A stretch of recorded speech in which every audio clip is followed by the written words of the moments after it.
Welcome to South Florida Saltwater Fishing. I'm Heath, and it's Tips and Tricks Thursday. In today's episode, I'm going to go over with you the required boating safety equipment required by the U.S. Coast Guard to be on your boat anytime you go out into any body of water, be it a lake, a canal, the ocean, anywhere. These are the essential items that are a staple of safety when it comes to boating any vessel, any watercraft. Before we get into this, do us a favor, hit the subscribe button, give this video a like, and leave us a comment. We'd love to hear from you. Whoa, stop. Just one moment.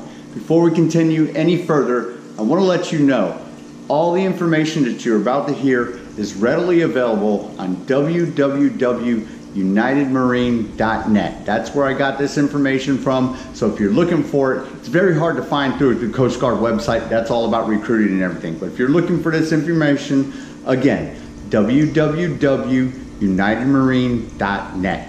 All right, so I'm on my boat. It is a 17-foot Key West. And I'm gonna go over these items just to show you that I keep them on my boat. Now there are different specifications for certain boats that are under certain lengths. My boat is 17 foot, but I will tell you there's boats that are over 26 feet, and then there's boats that are over 40 feet that need different items. And I can go over that. Before we go into any of the equipment that you are required, every boat has a sign on it somewhere that looks like this. A boat has to be passed inspection to be deemed seaworthy by the Coast Guard, and on it tells you the max weight and the max amount of people that can be on your boat at one time. For example, my boat, it says it can hold 5 people or 750 pounds, and the boat cannot weigh more than 1,200 pounds at one time, and I can have a max engine load horsepower of 120 horsepower. Now back to it. Item number 1, you have to have what's called PFDs, or in layman's term, what everybody knows them as, life preservers. PFD stands for personal floating device. Now, I do have them down here. They also have to be Coast Guard approved. Level 1, 2, 3, or 4. Obviously, it's just like anything else. The higher the level, the more expensive and the more fancy they are. So I have mine here in a bag.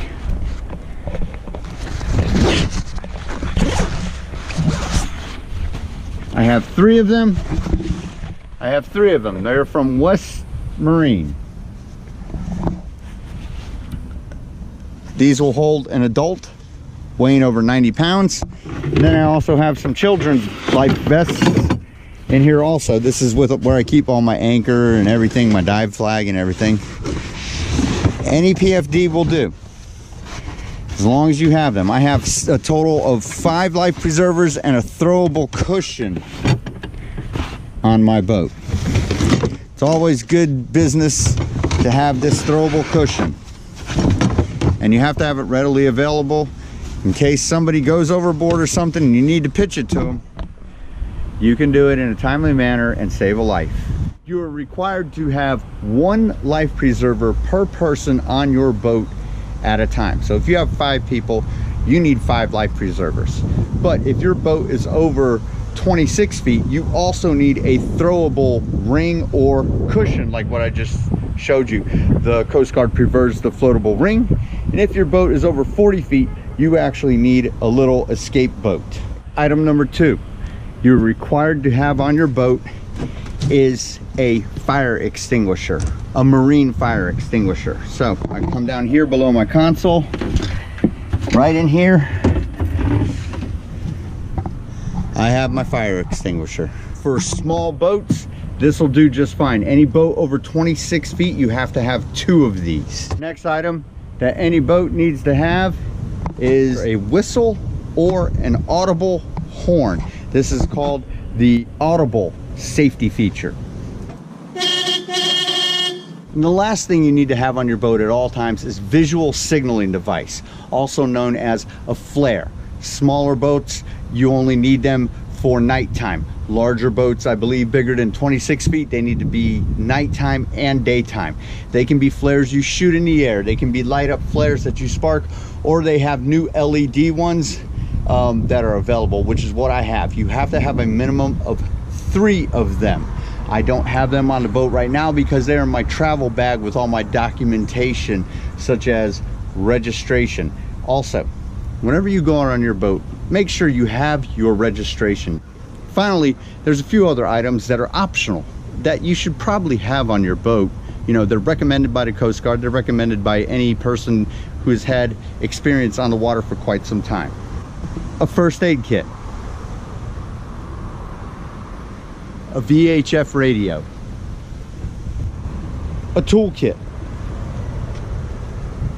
a bucket to bail that boat out with if you get water in it,